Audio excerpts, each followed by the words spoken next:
So let's talk about effects. Effects that fall outside of the traditional frequency-based processing, which is EQ and filters, dynamic-based processing, which is compression and limiting, or time-based processing, which is reverb, delay, things like chorus and stuff like that. There's a whole world of processing and effects that do exist in a whole lot of other lanes that are very useful. And so normally when we think about our plugin processing that's being used inside of a session, we have the ones that make the foundation of the mix, and then we have the ones that add the texture and the color to the mix. And a lot of these ones are part of that job. Let's start off. We're going to actually take a listen to this piano, and we're going to dive into it and add some saturation using the Abbey Road Saturator. I'm going to bypass this so you can hear what it sounds like without it first, and then start to lay into it so you can tell what's happening. Here we go.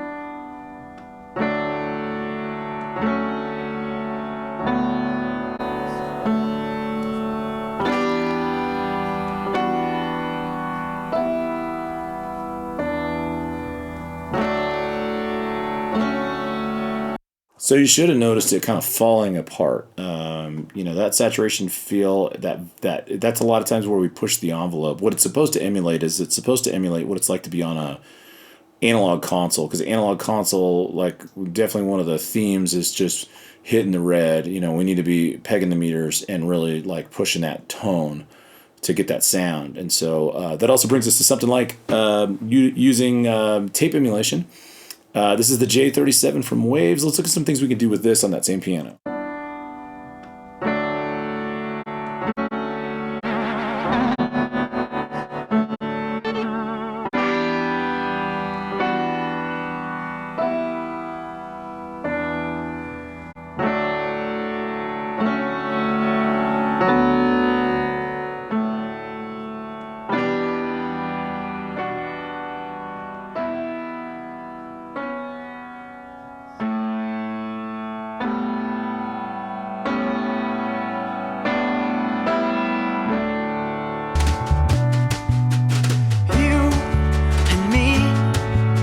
Christmas tree gives me that crazy feeling that I'm loving, baby.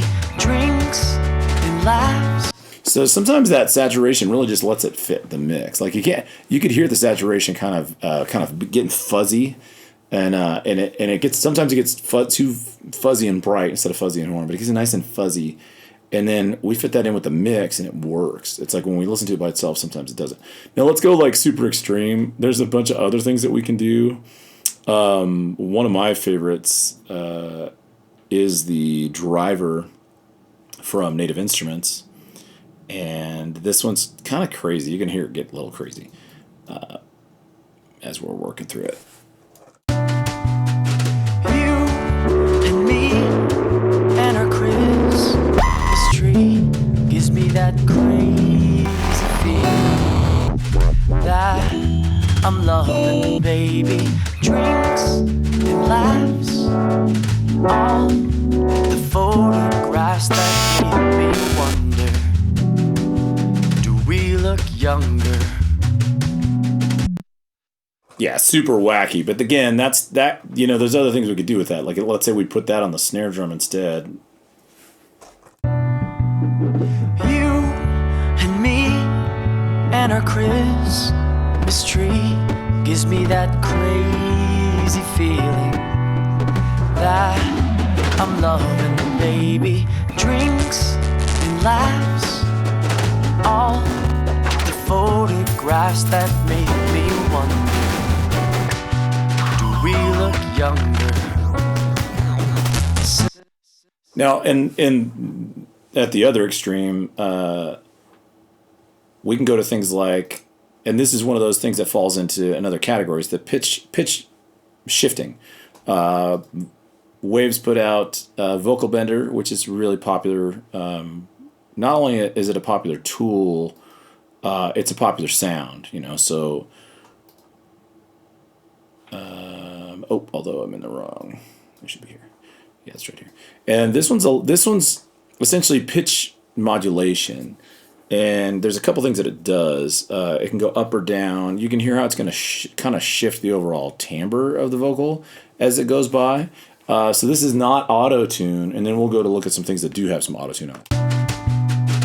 You and me and our Christmas tree gives me that crazy feeling.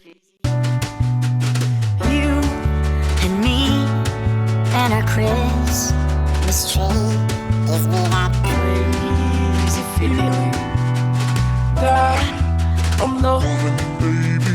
Drinks and loves on the photographs don't make me wonder. do we look younger?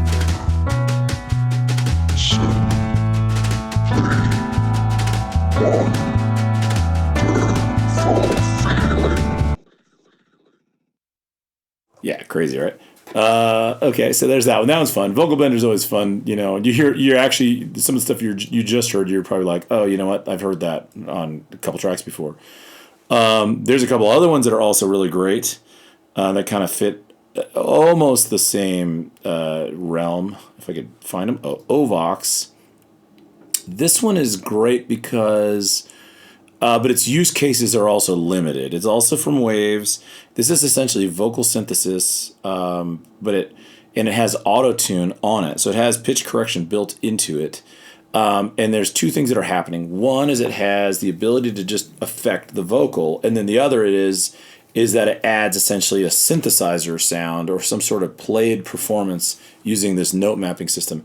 And so you're going to hear it do some weird things. It doesn't necessarily fall in line with song, but if you write music using this kind of stuff, it's better suited or better fits. You and me and our Christmas tree gives me that crazy feeling. I'm loving, baby.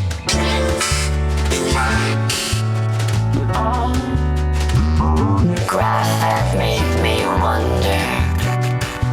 Do we look younger? Simply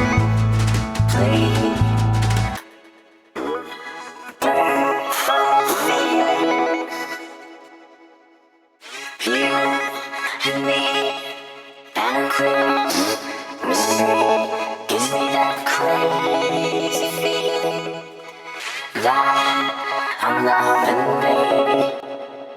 Oh yeah, so there's it's like a whole world of things that could be done, you know, just with that Ovox feel, and it really like allows us to, you know, when we look at what other effects are out there, it really allows us to actually really change the shape of what's taking place and how essentially we can utilize it.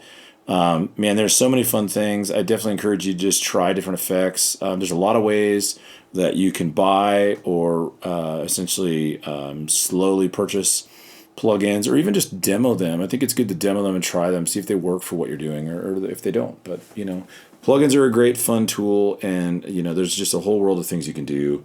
So go out and do it.